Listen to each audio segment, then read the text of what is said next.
Namaste. Welcome to our continuing series Questions and Answers from the works of Sri Aurobindo and the Mother. Today's subject is Consciousness, Part 18. From Sri Aurobindo. No, without sadhana, the object of yoga cannot be attained. Work itself must be taken as part of sadhana. But naturally, when you are working, you must think of the work, which you will learn to do from the yogic consciousness as an instrument and with the memory of the divine. It is because the energy is put forward in the work, but as the peace and contact grow, a double consciousness can develop. One engaged in the work, another behind, silent and observing or turned towards the divine. In this consciousness, the aspiration can be maintained even while the external consciousness is turned towards the work. One can both aspire and attend to the work and do many other things at the same time when the consciousness is developed by yoga.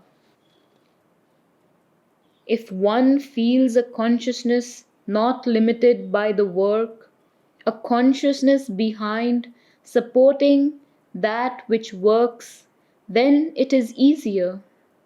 That usually comes either by the wideness and silence fixing and extending itself, or by the consciousness of a force, not oneself working through the worker. I repeat that we do not object to your writing, whether it be poetry or short stories or novels.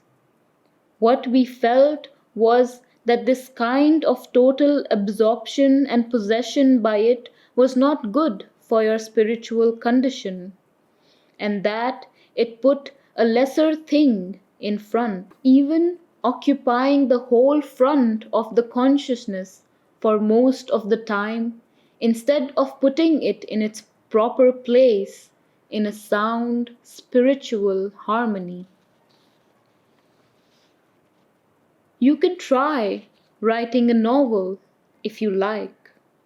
The difficulty is that the subject matter of a novel belongs mostly to the outer consciousness, so that a lowering or externalizing can easily come.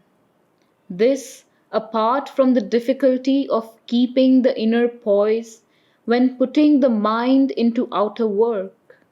If you could get an established poise within, then it would be possible to do any work without disturbing or lowering the consciousness. It depends upon the plasticity of the consciousness. Some are like that.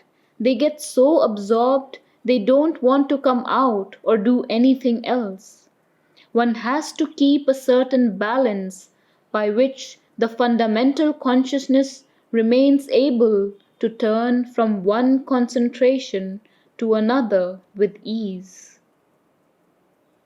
The absorption in work is not undesirable, but the difficulty in turning inwards can only be temporary.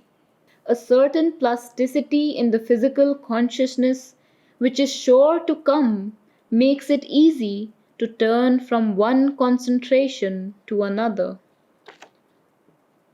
The resistance you speak of, and the insufficient receptivity, and the inability to continue in communion while doing work, must all be due to some part of the physical consciousness that is still not open to the light. Probably something in the vital physical and the material subconscient which stands in the way of the physical mind being in its mass free and responsive. There is no necessity of losing consciousness when you meditate. It is the widening and change of the consciousness that is essential. If you mean going inside, you can do that without losing consciousness. It is a certain inertia in the physical consciousness which shuts it up in the groove of what it is doing, so that it is fixed in that and not free to remember.